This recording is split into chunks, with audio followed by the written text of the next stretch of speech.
if you're just trying to be more consistent with playing the piano, this 30-day challenge is going to do you wonders. Because after this 30-day challenge, if you did what I told you to do, if you did focus practice for 20 minutes, you did it every single day, and you did it for 30 days straight, you are going to be building that habit of practicing.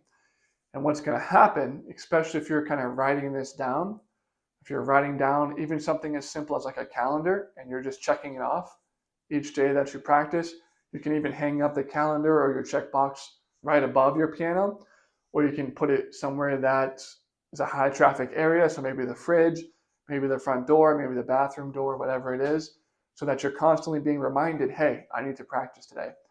And once you get like, let's say 3 or 5 days in and you start checking off these boxes, you're not going to want to break it, right? You're not going to want to break your streak. You're going to be more motivated to stick with it and to be consistent.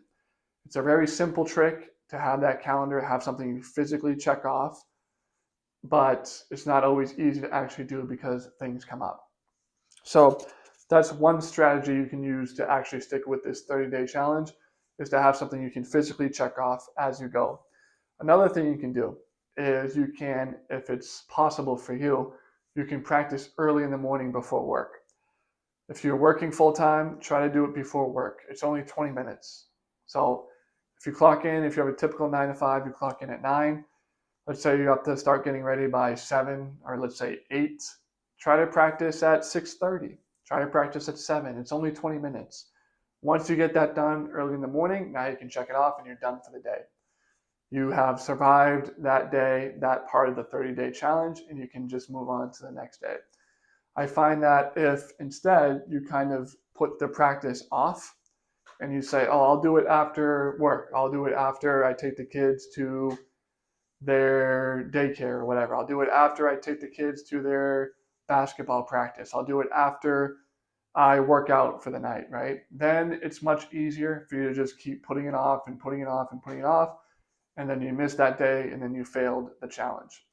So instead of that, try to do it first thing in the morning. Again, it's only 20 minutes. It's not going to be very time intensive. And another good thing about doing it earlier in the morning is that nobody's up. So if you do have a family, if you do have roommates, if you do have other people or pets in your house that need some attention, if you do it early enough while they're all still sleeping, now you can help. You can actually lock in and have that focus practice I was mentioning earlier. All right. And this is today's January 2nd.